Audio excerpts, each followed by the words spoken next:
ఓం శ్రీ గురుభ్యో నమ. శని వక్రగతి కుంభరాశిలో పూర్వాభాద్ర నక్షత్రంలో 325 డిగ్రీల నుంచి 315 డిగ్రీలకి ఈ శని వక్రగతి అనేది పోతుంది. అంటే ప్రారంభం 325 నుంచి 315 వరకు. ఈ శని వక్రగతి కుంభరాశిలోనే సంచారం చేయటం, అలాగే శని 3, 6, 11 స్థానాల్లో సుఫలితాలను ఇస్తాడని, మిగతా స్థానాల్లో మిశ్రమమైన ఫలితాలు, మిగతా స్థానాల్లో చెడు ఫలితాలు వచ్చే అవకాశం అనేది ఒకటి ఉంటుంది. ఏమిటి శని వక్రగతి అంటే? తిరోగమనం అంటాం, అంటే రెట్రోగ్రేడ్ అంటారు.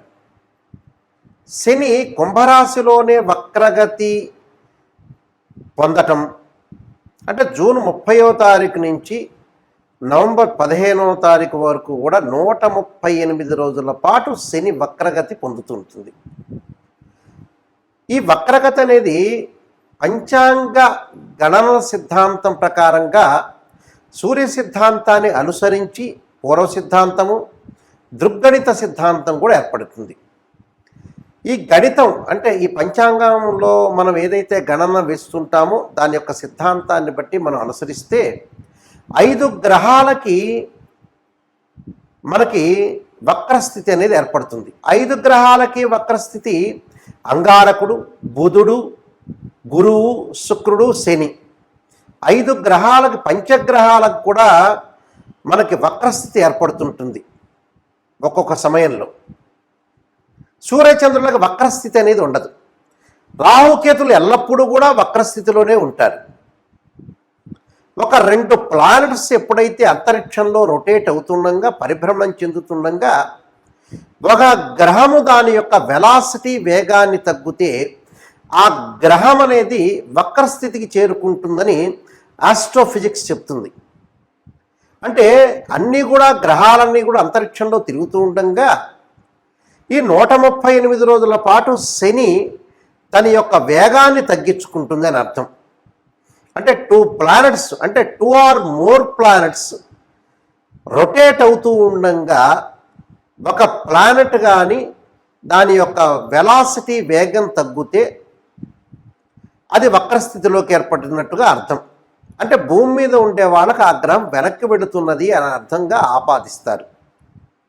అంటే ఉదాహరణకి 2 కార్లు వేగంగా వెళుతుండగా ఒక కారు యొక్క వేగం 80 డిగ్రీల కంటే ఇంకో కారు 100 డిగ్రీలు, ఇంకో కారు 100 డిగ్రీలు తిరుగుతూ ఉండగా ఉన్నట్టుండి ఒక కారు దాని యొక్క వేగం అనేది 80 డిగ్రీల స్పీడ్లోకి వెళితే ఆ 80 డిగ్రీలో ఉన్న కారు అనేది వక్రస్థితికి ఏర్పడింది అని అర్థం.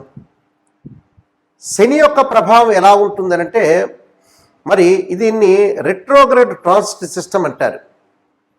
అంటే ఇవి ముఖ్యంగా సంహితా గ్రంథాల్లో కానీ, జ్యోతిష్యపర గ్రంథాల్లో కానీ, జ్యోతిష్శాస్త్రంలో కానీ వక్రస్థితి గురించి ప్రత్యేకంగా చెప్పబడ్డాయి శాస్త్రంలో.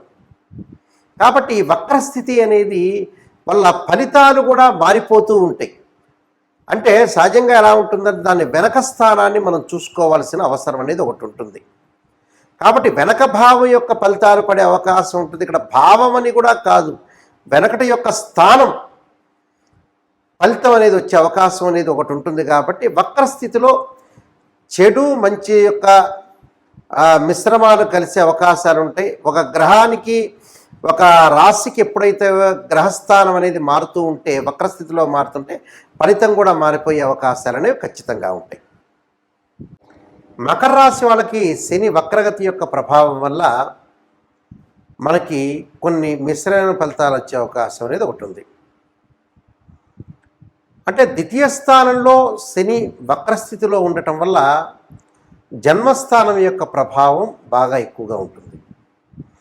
దానివల్ల ఎలాంటి రిజల్ట్స్ వస్తాయి అని అంటే, పనులలో కొంత వాయిదాలు పట్టడం, దగ్గరికి వచ్చినట్టు వచ్చి ఏదైనా సరే మనం చేయాలనుకుంటాం కొన్ని వర్క్స్ అనేవి, అవి పెండింగ్లో పడే అవకాశాలు.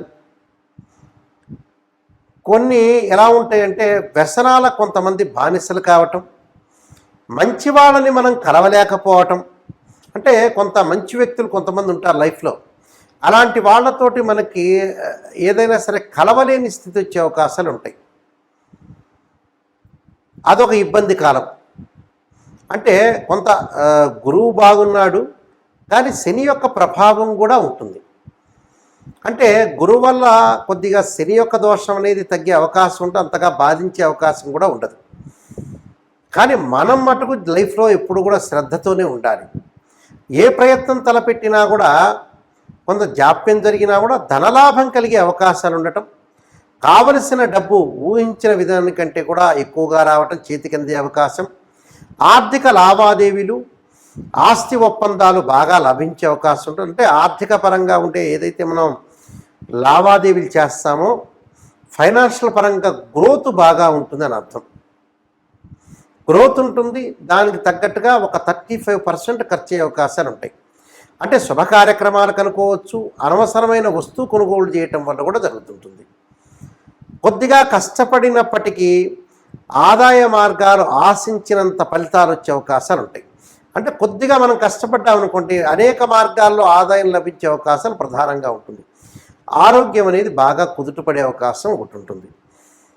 కుటుంబంలో శుభ కార్యక్రమాల్లో పాల్గొనే అవకాశాలు, ఆస్తి వివాదం అనుకూలంగా పరిష్కారం కావటం. ఈ కాలంలో వ్యాపారులు మటుకు నూతన వ్యాపారం ప్రారంభం చేయకూడదు. ఈ 138 రోజులు, 138 రోజుల తర్వాత నూతన వ్యాపారాన్ని ప్రారంభం చేయొచ్చు. ఈ రోజుల్లో మటుకు నూతన వ్యాపారం ప్రారంభం చేయకుండా ఉండటం మంచిది. మీరు చేసే ప్రయత్నాలన్నీ కూడా కొంత నిరాశను ఎదుర్కోవాల్సిన అవసరం అనేది ఉంటుంది. కొన్ని ప్రయత్నాలు చేస్తారు, ఇంపార్టెంట్ ప్రయత్నాలు, కొంత నిరాశ అనేది కలుగుతుంది. కానీ నిరాశను ఎదుర్కోండి. అంటే ఒక 5-6 రోజులు, వారం రోజుల పాటు నిరాశ ఉంటుంది, తర్వాత బాగానే ఉంటుంది వాళ్ళకి. దాంతోపాటు ఆర్థిక నష్టాలు జరగకుండా నేను ఇందాక చెప్పినట్టు కొంత ఖర్చులు జరుగుతుంటాయి. అంటే సరైన నిర్ణయాలు సరైన సమయంలో తీసుకోలేకపోవటం వల్ల అలా జరుగుతుంటుంది. సరైన నిర్ణయం తీసుకోండి. సరైన నిర్ణయం తీసుకుంటే మనకు మంచి జరిగే అవకాశాలు ఉంటాయి.